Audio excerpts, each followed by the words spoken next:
আচ্ছা, রাশেদ নামে ছেলেটার কি বাবা মা, পরিবার পরিজন, আত্মীয় স্বজন কেউ নাই? থাকলে তারে কেন পাবনা মেন্টাল হসপিটালে ভর্তি করানো হচ্ছে না?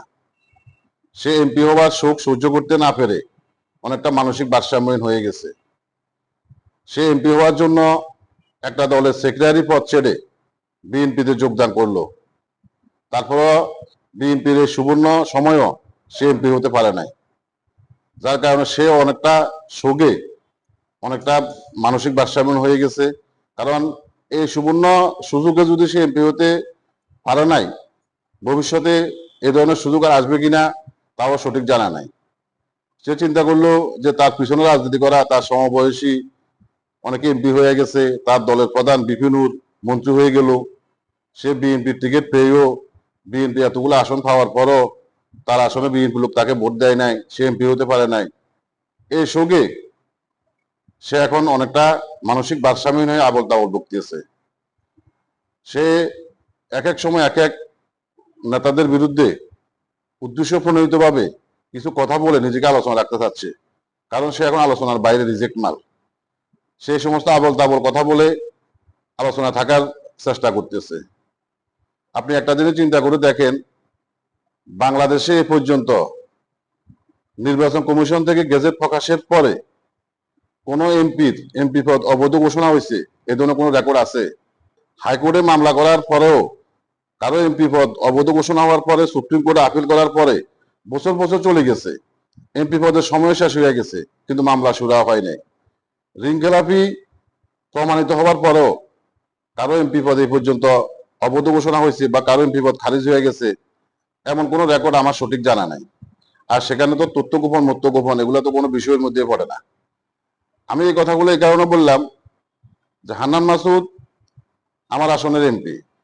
হান্নান মাসুদের ভোট নিয়ে বা হান্নান মাসুদের বিরুদ্ধে যদি কোনো কথা বলে সেটা তার আসনের লোকজনে বলবে, বা হান্নান মাসুদের ভোটের বিষয়ে যদি কোনো প্রতিবাদ বা কোনো কিছু বলে তার প্রতিপক্ষ শামীম সাহেব বলবে।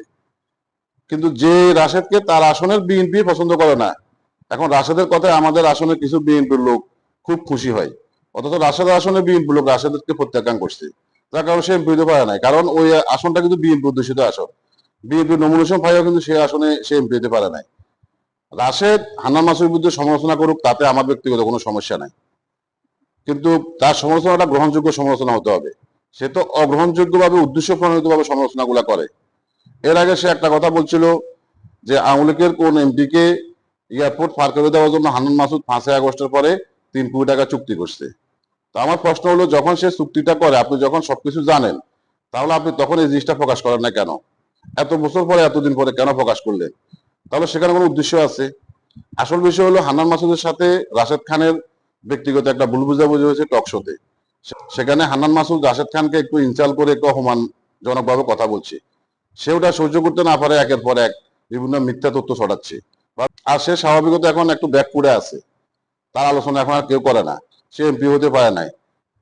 যার কারণে সে একটু আলোচনা থাকার জন্য কিন্তু এই সমস্ত কথাগুলা বলে বলে আমি ব্যক্তিগতভাবে মনে করি।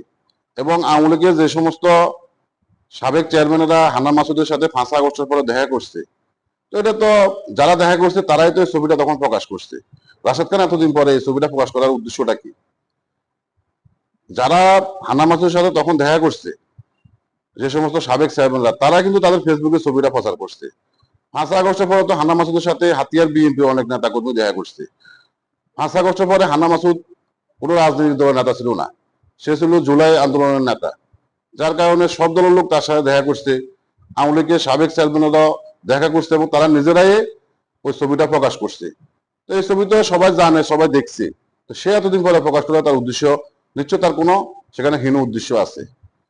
যাক, আমি হাতিয়ার ছেলে বা হান্নান মাসুদ আমাদের হাতিয়ার এমপি, তার বিরুদ্ধে অন্য আসনে কেউ কথা বললে সেখানে আমি একটা হাতিয়ার ছেলে হিসাবে সেখানে আমার কথাগুলো বলা প্রয়োজন আছে বিদায় আমি বললাম। আমি হান্নান মাসুদের দল না করলেও সে আমার আসনের এমপি, তাকে কেউ বেজ্জতি করলে অন্য আসনের, সেটা প্রতিবাদ বা সেটার বিপক্ষে কথা বলা আমাদের নৈতিক দায়িত্ব। সবাই ভালো থাকবেন। আল্লাহ হাফেজ।